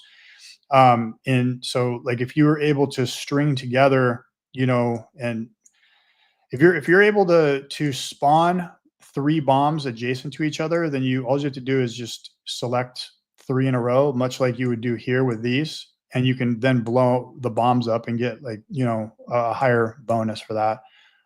There's also a multiplayer function that we're actually doing right now, which is going to incorporate a lot of this stuff. So you can basically play against friends, and if you get 3 bombs connected, then it actually will penalize your opponent by cool. do something like that. And so there's a lot of cool things, and it's going to be on Abstract. This game will ultimately be on Abstract. Now for that one, could you have done like the greens across and then because I feel like those are connected, but you just didn't click on the rest of them? Does it have to be like in one line? It has to be either in one line or adjacent or diagonal. So like right here is diagonal, over and up. I probably just like was going too fast and I missed it. See how those are? It's kind of like zigzag right there. Gotcha. Yeah. Cool. But like right here, you go down, up, diagonal, up, and over. So you get 1 to spawn right there. And then what I'm trying to do is I'm trying to get a bomb right here. So I got 3 adjacent right here. So you can just like connect 3. Boom. Yeah, I saw that before. I was like, oh. Yeah. And so like right here, you can just detonate. And so you can use it as a time extension, or you can use it as points, or you can strategically get 3 to fall next to each other. And it's challenging, but the reason why I put that in the game with the 3 next to each other, spawning of the bombs, was for the future multiplayer aspect of it. So as I said before, I built this game in Construct 3. I'm completely rebuilding it in React right now with Phaser. because it gives better Web3 functionality, and it's going to be better for scaling. But I'm basically redoing the entire game from the ground up right now, and then adding Web3 functionality to it. How long did it take to build this?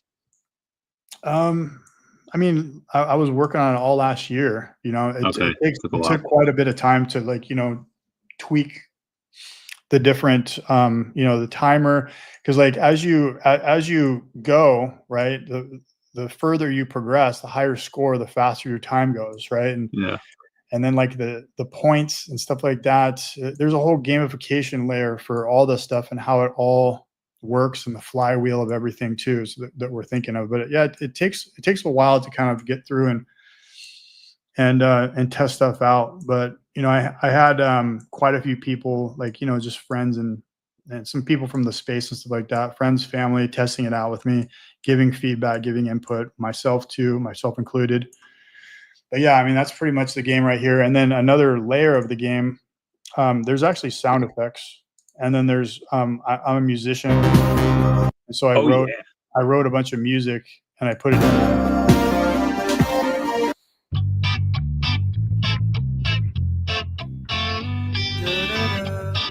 You just play the game while you're listening. When I took that road to heaven, but somehow I came and falling back down. Well, that night on the beach, you know, you said you love me, but I don't believe a word from your mouth.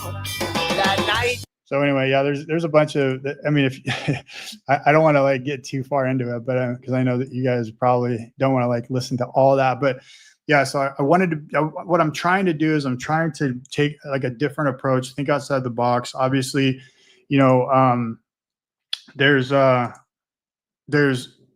you deal with Web3 in general, there's only so much that you can really do right now.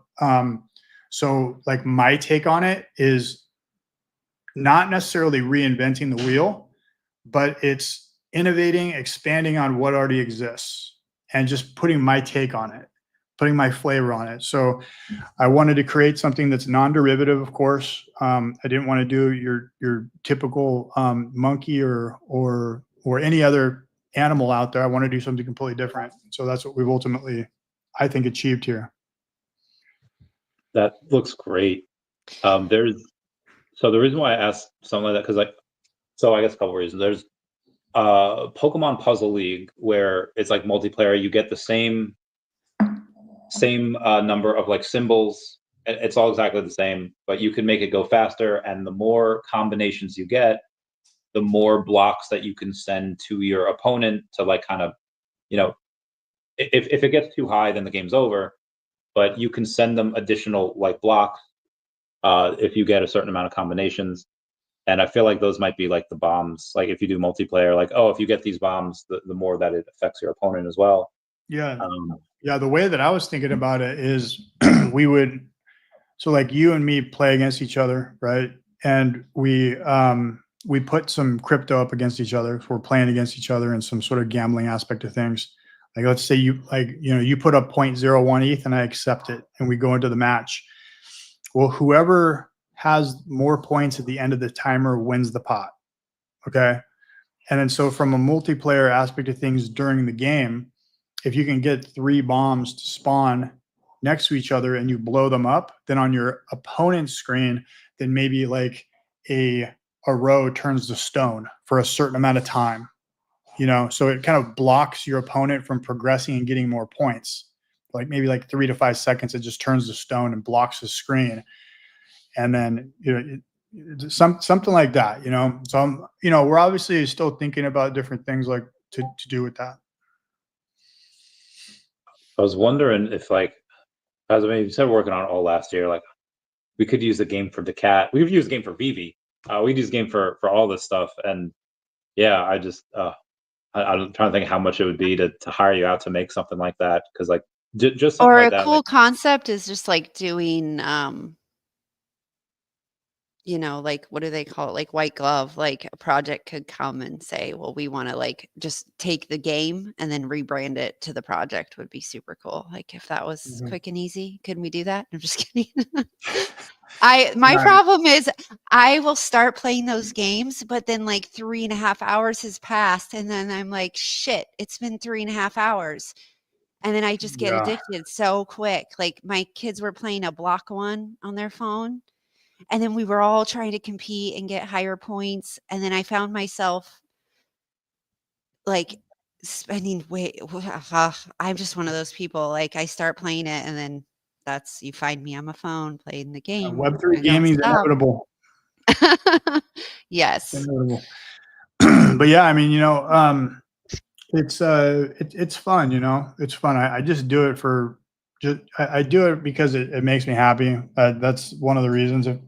If at any point this project in the past didn't make me happy, I mean, I probably would have quit a long time ago. But no matter how much happens in life, no matter how much stress and all this other crap, this wild stuff that's going on around me, I always have this project to go back to. And it's a challenge. It's a very, very challenging thing, but it's cool because it puts my mind in a state of flow. It puts my mind in a state of flow.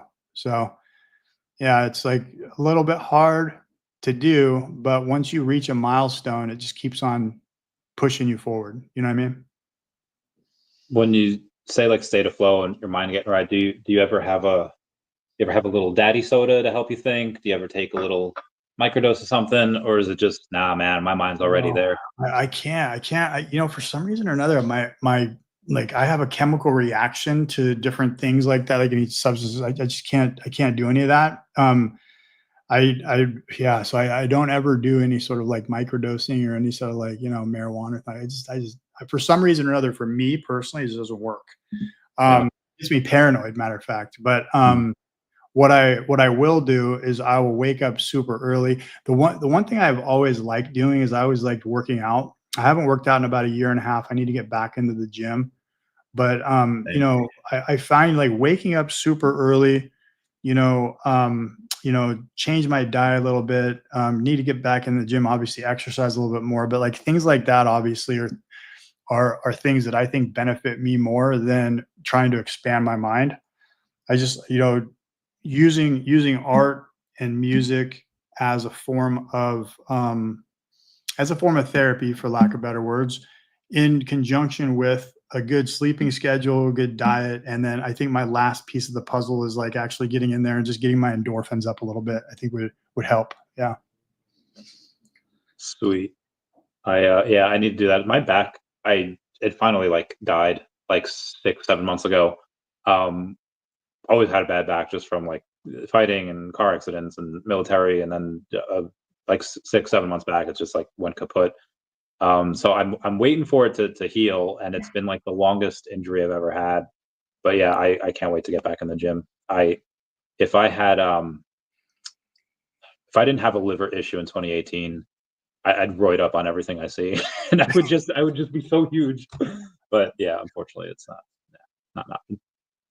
Yeah. So tell me a little bit about what you guys are building. What's going on with you guys? Charlie, you want to take that first? Oh, sure. I have to say, I don't freaking get the gym thing. So I bought a gym membership like a year and a half ago, and I've gone like 3 times, but I still pay for it every month. I can't decide if like that feels better, or if like I can't get myself to cancel it, because then that's defeat, right? Like if I go walk in there and cancel it, it's like, oh, you lost. I lost. So I just keep telling myself I'm going to go tomorrow. But it's been a year and a half. Lots of tomorrows have passed, and I feel so good when I work out. Like, why? Yeah. Why is it so hard for us to do that? If someone can figure that out for me, because I feel so great when I work out consistently early in the morning. But my consistency part, okay, anyway, I got to work on that. I'm not canceling the membership. I'm not going to do it. So, well, goodness, Sharby, like we have so much going on over there. Paul, I don't know if you know about Sharby. Sharby's been around a little over 2 years. She's on the Solana blockchain, and she's on Base. And we are getting ready to launch our platform, Sharby.fun. So we've been teasing it, but the last week we have made our devs the progress has been phenomenal. We went in and tweaked a few things in the UI, added a few things, and that stuff takes time. And then we're adding one feature that was like an add-on. We were going to wait till phase 2, but we're going to put it into phase 1. And we already have been stress testing through our DAO at Sharby. And so I just say soon, and just the way the market was looking this week, it actually worked out well for us because I don't think we would have launched the platform this last month. It wouldn't have been great. So we definitely were like, okay, like it all worked out in our favor. And Sharby.fun is really innovative. It's basically built not only for the dev to launch a project, it's built for the user too and the investor. And it like has everything to keep you in the platform, which is super awesome. There's an awesome referral program where you can like earn up to 20% of the fees that we collect. You can earn, and it's like a tiered lifelong referral. So honestly, if someone goes and refers people and they start engaging in that platform for your pocket, it can be super advantageous. If you look at something like Pump Fun, like if we do a fraction of what they did in a month, think if Pump was sharing their revenue with their holders. So if you are a Sharby holder, you will get rev share. We're going to be sharing the revenue from the platform with our holders. Sharby has a BBC group, and anyone listening, I know we're on the Sharby platform, but if you haven't taken a deep dive into Sharby, we've created a really amazing Git book, which is usually used for like technical analysis or tech papers and stuff like that. But we used it to really lay out our ecosystem because we're multi-chain. It's 2 different contracts. It all ties together. Our utilities, our Sharby Dream Factory, the revenue there. How much Sharby do I have to hold to get rev share? At the end of the day, we don't want our holders to ever have to sell because they're making enough passive income off of the token. There's no reason to sell their Sharby. And like Paul said, I resonate. Like Sharby has been through it. We've been building 2 years through the bear. We have been scammed. We've been stolen from. We've been taken by devs that were going to do phenomenal things and did nothing. Like she has been through it. We have a really amazing DAO group. We legalized the DAO in November of 23. And, we just keep going, and everything that we're building and everything we do is like for our community, for our investors. We love collaborating. That's like Randy and I were talking earlier, Paul, like we're like, how did we meet? How did this come about? Well, Sharby's doing we're going to be in the daCAT comic. We have amazing things coming on that front, and daCAT is an amazing community. And we just keep doing great things and we have to swing with the market, and we have to innovate and pivot. We originally launched on Ethereum and Arbitrum, and now we're sitting on Base and Solana. So, as the times have changed, as the market's changed, as things have changed, we've really just adapted, and she's pretty freaking resilient. And I think she's going to be the #1 female meme coin in history. And that's my goal. So my first stop's 100 million market cap. And awesome. We'll keep grinding and working and just enjoying it until then. But a really great community. And to be here 2 years, we've learned a lot. And so if anything, it's just doing things like this today. We're here and we just try to do our part in adding value to the space as a whole. So awesome. Well, it sounds interesting. So from what I got from that, best female meme coin, that's what you're aiming for. You're a launchpad, token launchpad, and there's going to be profit sharing with the holders. So it sounds interesting. Last March. So when I talk about the Git book that I mentioned, which is in the header, you can follow our link tree. Really quick though. I hate to be rude, but I do have a hard stop at 12:15 in 3 minutes. I got another phone call I got to jump on, but I hate to be rude, but I'm just saying I do. So no. Don't. We could don't end worry. it right now because I do want to talk off camera for a minute. A second, sure. Yeah. let's wrap it up. Okay. Thank you, everybody, Let's for do it. coming. Thanks, This has been so everyone. great. Everyone say bye-bye to Dashi. Bye, And follow Dashi. and That subscribe. was a And cool pool table. meow, meow. Oh,